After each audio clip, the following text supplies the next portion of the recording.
Fala, tenista!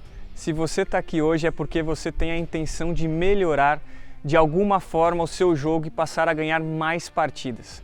Eu sou o Rogério Dutra Silva, conhecido como Rogerinho, tenista profissional, ex-número 63 do mundo. E durante essa semana eu quero contribuir para o seu progresso nas quadras de uma forma diferente que eu venho fazendo nas minhas redes sociais. Na verdade, diferente de tudo que vem sendo ensinado sobre tênis no Brasil. Talvez você já saiba um pouco da minha história, mas talvez o que você não sabe é algo que estava guardado a 7 chaves durante todo esse tempo. Algo que apenas 10% dos tenistas levam em consideração. Técnicas que podem elevar o seu nível de jogo em até 90%, de acordo com a pesquisa do Dr. Greg Dale, diretor de liderança e psicologia do esporte da Universidade Duke, nos Estados Unidos. O meu segredo para ter alcançado o top 100 do mundo foi ter explorado e desenvolvido o meu lado mental. Foi ter dado real importância a essa parte emocional do jogo. Eu sempre busquei desenvolver uma resistência mental para suportar todas as adversidades, mas como o Dr. Greg Dale falou, são poucos tenistas que treinam esse lado. Mesmo sendo quase um consenso entre eles que o emocional é parte fundamental do jogo.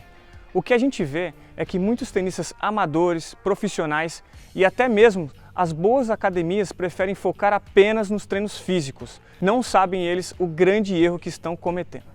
Nós, seres humanos, somos naturalmente imediatistas, não tem jeito. Sei muito bem o prazer e a vontade que temos de correr na quadra e sair já batendo uma bolinha.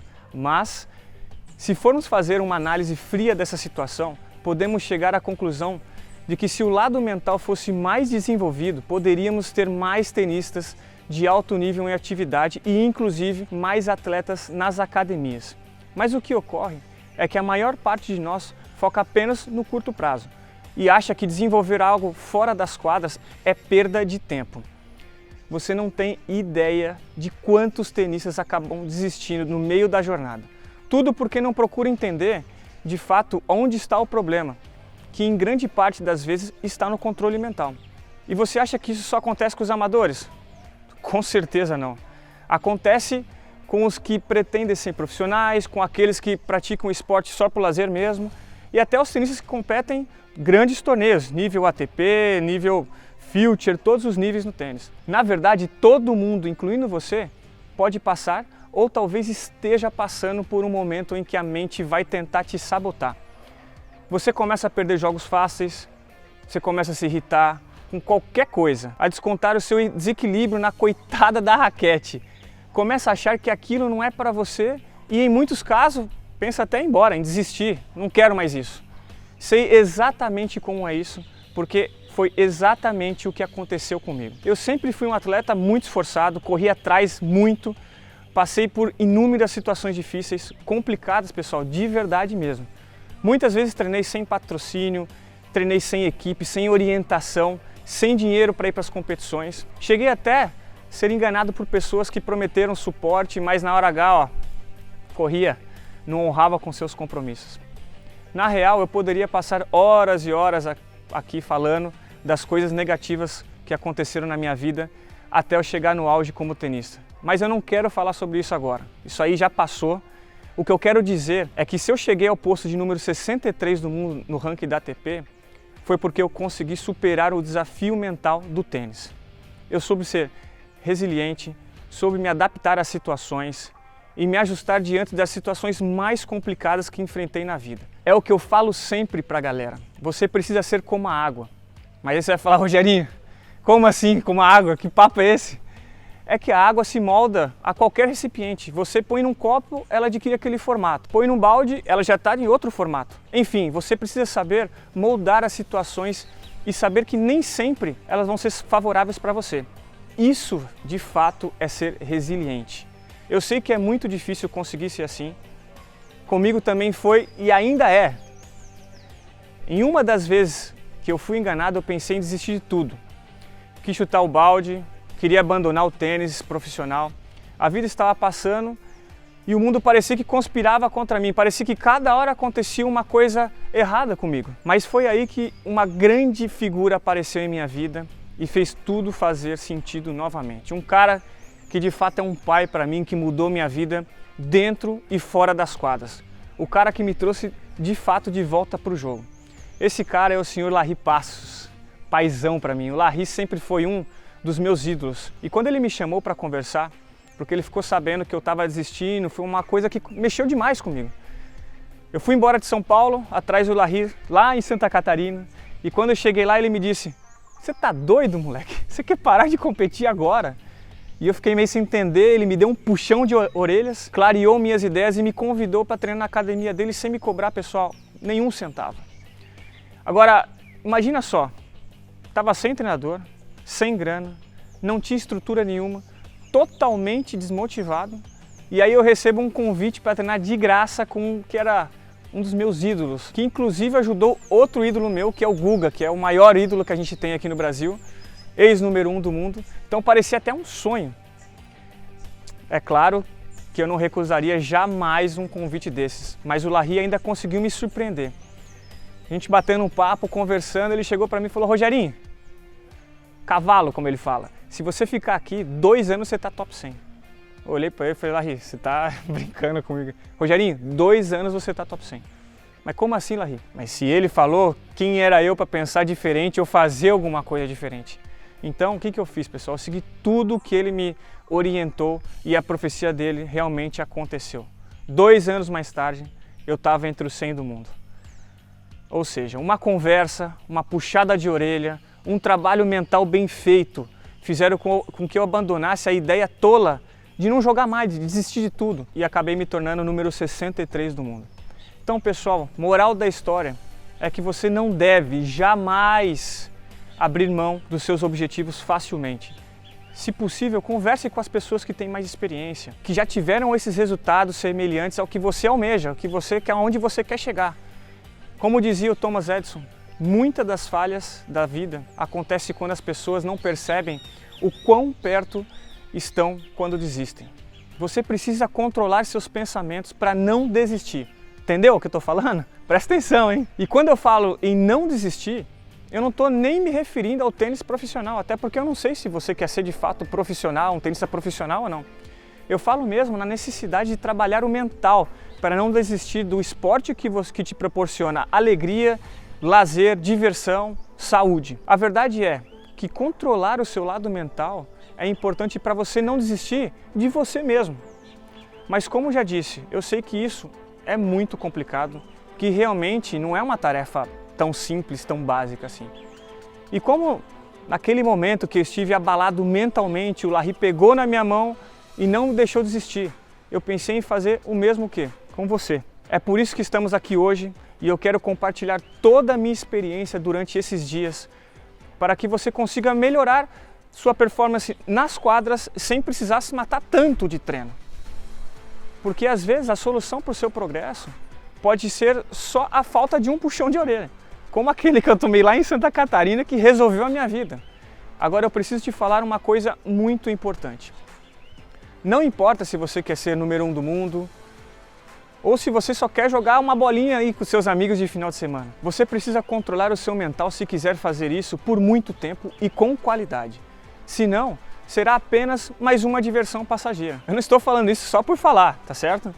Na verdade, eu sou apenas uma prova de que esse lance do mental faz todo o sentido. Olha só o que a Serena Williams falou em uma masterclass. Sim, tenho um bom saque, sim, tenho velocidade e bons backhands e forehands, mas nada disso seria possível se eu não tivesse preparada mentalmente. Tênis é 70% mental. Presta atenção no que a Serena Williams falou. Agora vamos falar com o rei do saibro, Rafael Nadal. Olha o que ele falou. O tênis é mais do que a maioria dos esportes, um esporte mental. Inclusive na academia do Rafa Nadal, a da Movistar, eles entendem que o tênis moderno e o tênis do futuro se jogam primeiro com os olhos, depois com a mente, a seguir com as pernas e finalmente com as mãos. Então presta bem atenção, pessoal. Agora o senhor Roger Federer, ele falou assim: a verdadeira arma secreta de um jogador de tênis não é uma boa forma física, mas o que? A força mental. Já o Novak Djokovic revelou que treina o mindfulness, que é a atenção plena, E ele falou assim que ele treina diariamente, mesmo que seja por 15 minutinhos. Você consegue perceber a importância que esses jogadores dão ao lado mental? Será que é uma coincidência eles darem tanta importância a essa parte emocional? Claro que não. Atletas de alta performance sabem que isso é indispensável, mas é fato que nossa mente pode ser nossa grande aliada ou nossa maior inimiga. É preciso muito exercício para manter a cabeça no lugar. Veja o que aconteceu com o Djokovic no US Open. Como você pode ver, até um tenista renomado, que já ganhou tudo, número 1 do mundo, tem os seus momentos de explosão. O Novak poderia ter respirado fundo, ter contado até 10, limpado a mente, clareado a mente e deixar o jogo rolar. Mas ninguém sabe o que se passa na cabeça dele nesse momento, né?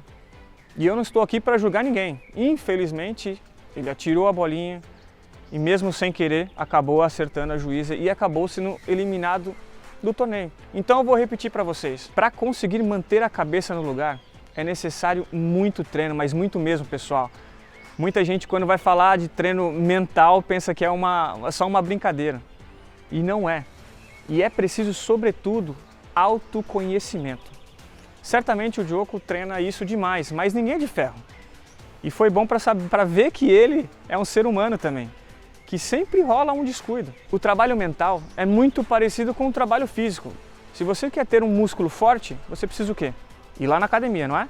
Levantar peso, ter a consistência e principalmente ter disciplina. E você pode fazer isso de duas formas, por conta própria ou com a ajuda de um personal trainer. O que eu posso dizer sobre isso é que ter um profissional da área te ajudando, com experiência e com bons direcionamentos, vai encurtar esse tempo na busca do seu objetivo. E na parte mental não é diferente. No momento que você tem a orientação de profissionais da área te auxiliando, você vai estar à frente de quem faz sozinho e muito à frente daqueles que focam apenas no treino tradicional. Como você já deve ter percebido, esse acompanhamento profissional, essa direção emocional são extremamente importantes para elevar o nível dos seus jogos. Deixa eu só compartilhar com você alguns dos comentários que eu recebi nas minhas redes sociais. São tenistas que já captaram a ideia de que é necessário controlar o lado emocional.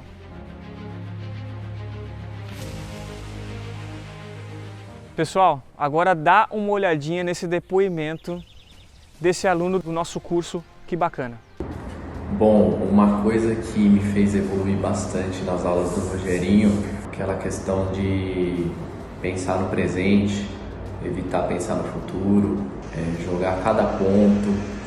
Isso aí eu sinto que já melhorou meu jogo. Inclusive eu consigo usar para coisas do dia a dia, da vida real mesmo, da vida fora das quadras, né? Eu digo vida real porque eu não sou um jogador profissional, sou um jogador intermediário e tenho uma vida muito mais fora das quadras do que dentro. E antes nos jogos eu ficava pensando que tenho que fechar logo tal game, pensar em não perder o set, esse tipo de coisa. Hoje eu estou conseguindo trazer para o jogo o momento presente. E isso faz com que meu jogo tenha melhorado, até os resultados acabam sendo melhores. Agora, vocês viram aí como que é bacana, como o lado mental pode ajudar a gente tanto dentro da quadra como fora da quadra, como a nossa vida, nosso cotidiano em geral? Dá uma olhadinha nesse outro depoimento desse outro aluno. Olá, eu sou o Giovanni e eu vim falar um pouco sobre a minha experiência no jogo mental do tênis. Tem sido muito bom eu ver esse curso, porque particularmente eu sou bem ansioso, então ver esse curso está me fazendo pensar um pouco mais, utilizar mais meu mental e não só a parte física. Como dito no módulo 1, que para mim foi a parte que mais me marcou até agora, se eu tenho uma meta, que por exemplo, fazer faculdade nos Estados Unidos, fazer faculdade fora jogando tênis, se eu dividir essas metas em submetas, como ganhar um torneio importante, ganhar um ponto importante que seja, bater bem no forehand, entrar bem no jogo, vai me ajudar muito nos meus objetivos. Eu tenho conseguido utilizar bastante isso nos jogos, nos torneios que eu tenho disputado, controlando bem minha ansiedade com a ajuda do curso E isso está me fazendo melhorar cada vez mais. Viram como é importante vocês estabelecerem submetas e como isso ajuda a atingir os objetivos a longo prazo? E agora, antes de terminar a aula de hoje, eu queria mostrar um exercício prático que a nossa doutora Carla Di Pierro, psicóloga especializada em esportes, deixou para você realizar aí na sua casa. Vamos lá? Existe uma técnica que a gente pode usar para te ajudar a estabelecer metas, é o roadmap. O roadmap é uma rota que você estabelece para alcançar a sua meta. Então, a ideia é você descrever qual que é a sua meta, em qual data você quer alcançar essa meta, como você vai comemorar a sua meta.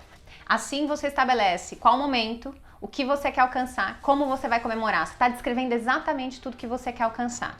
E aí você coloca aqui qual que é o dia de hoje. Ao longo desse caminho, você vai descrever o que é preciso fazer para você alcançar a sua meta. São as metas de processo. Se a minha meta é ganhar um torneio do clube, por exemplo, eu vou precisar estabelecer o que eu preciso realizar ao longo desse caminho para chegar na minha meta. Eu vou precisar ganhar jogos dentro do treino? Eu vou precisar ganhar os jogos do final de semana, dos torneios de final de semana? É também importante estabelecer aquele tipo de meta que tem a ver com o processo. Então, que tipo de comportamento eu vou precisar ter para alcançar a minha meta? Eu vou precisar dormir mais cedo? Garantir que meu corpo esteja recuperado? Comer saudavelmente? Como eu vou dividir o tempo do meu dia? Eu vou precisar abrir mão de alguma coisa para chegar na minha meta? Eu vou abrir e eu quero abrir mão de algumas coisas para chegar na minha meta? Do que eu preciso abrir mão para alcançar minha meta? Preciso de ter mais tempo no tênis? Preciso reduzir tempo em outras áreas? Então, todas essas variáveis, esses comportamentos precisam estar descritos aqui. É interessante que esse roadmap fique num lugar visível, que você observe, que você perceba alcançando cada meta que você estabeleceu. E aí a gente vai produzindo dopamina em cada meta que você for atingindo. Isso vai te deixando motivado, preparado para você alcançar a sua meta lá no final. E aí, pessoal, curtiu o exercício da doutora Carla? Pode acreditar, viu, que o roadmap vai te ajudar demais na busca pelo autoconhecimento, pelo equilíbrio emocional, pelo foco. Ele é uma ferramenta extremamente importante para você conseguir extrair o seu melhor. Porque com o seu propósito definido, com um mapa em suas mãos, fica muito mais difícil de se perder no meio do caminho. Então, não deixe de fazer esse exercício, tá certo? E se prepare que na próxima aula eu vou mostrar que você pode ir muito além do que pensa. Na verdade, se você chegou até aqui, você já iniciou o processo, não tem mais volta. Agora, para finalizar, eu queria te pedir um favorzinho. Deixe seu comentário aqui embaixo dizendo se você já trabalha sua mente para melhorar sua performance nas quadras. Também peço que deixe sua dúvida, que eu vou ler cada uma delas e fazer o possível para responder todo mundo. E por último, caso ainda não me acompanhe nas redes sociais, aqui na página tem os links para você me seguir. Tá certo, pessoal? Então por hoje é isso aí. Fiquem com Deus e até a próxima aula. Valeu, galera!